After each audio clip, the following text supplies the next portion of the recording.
إنا أعطيناك الكوثر اعوذ باللہ من الشیطان الرجیم بسم اللہ الرحمن الرحیم۔ پانچواں جو عمل ہے عزیزان گرامی، وہ میرا خود آزمایا ہوا عمل ہے کہ جب میں نے ایران کے لیے اپلائی کیا تو میری تمام جو دوستیں تھیں ان کا ویزا آ گیا، لیکن میرا ویزا نہیں آ رہا تھا۔ میں اس قدر نا امید اور پریشان ہو چکی تھی، تو پھر مجھے کسی نے توسل بتایا فاطمہ زہرا سلام اللہ علیہا سے۔ عزیزان گرامی، خدا کی بارگاہ میں تیز ترین توسل کو فاطمہ زہرا سلام اللہ علیہا کہتے ہیں۔ بی بی کے وسیلے سے کی ہوئی دعا کبھی رد نہیں ہوتی۔ ایک 2 رکعت نماز ہے جسے نماز استغاثہ بھی کہتے ہیں۔ یہ 3 دن پڑھی جاتی ہے نماز فجر کے بعد، تھرسڈے، فرائیڈے اور سیٹرڈے، یہ 3 دن پڑھی جاتی ہے بالکل نماز فجر کی طرح۔ 2 رکعت نماز استغاثہ پڑھتی ہوں قربتاً الی اللہ، یہ آپ نے پڑھنی اور ہدیہ کرنی ہے بی بی پاک فاطمہ زہرا سلام اللہ علیہا۔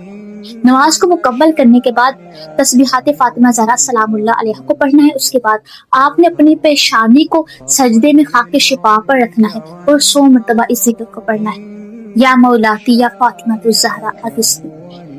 پھر آپ نے اپنے دائیں رخسار کو سجدے گاہ پر رکھنا ہے سجدے کی حالت میں، اور پھر اس ذکر کو پڑھنا ہے۔ پھر دوبارہ پیشانی کو سجدے گاہ پر رکھنا ہے سجدے کی حالت میں، اور پھر اس عمل کو، اس ذکر کو پھر 100 مرتبہ پڑھنا ہے۔ پھر آپ نے بائیں رخسار کو خاک شفا پر رکھنا ہے اور پھر 100 مرتبہ اس ذکر کو پڑھنا ہے، یا مولاتی یا فاطمہ الزہرا اغثنی۔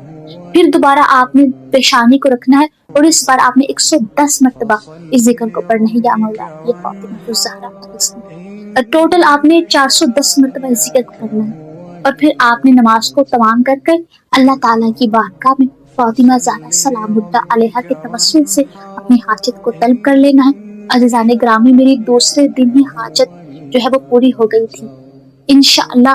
بی بی پاک فاطمہ زہرا سلام اللہ علیہا کی بدولت بی بی کے صدقے میں انشاءاللہ آپ کی بھی حاجت ضرور پوری ہو جائے گی۔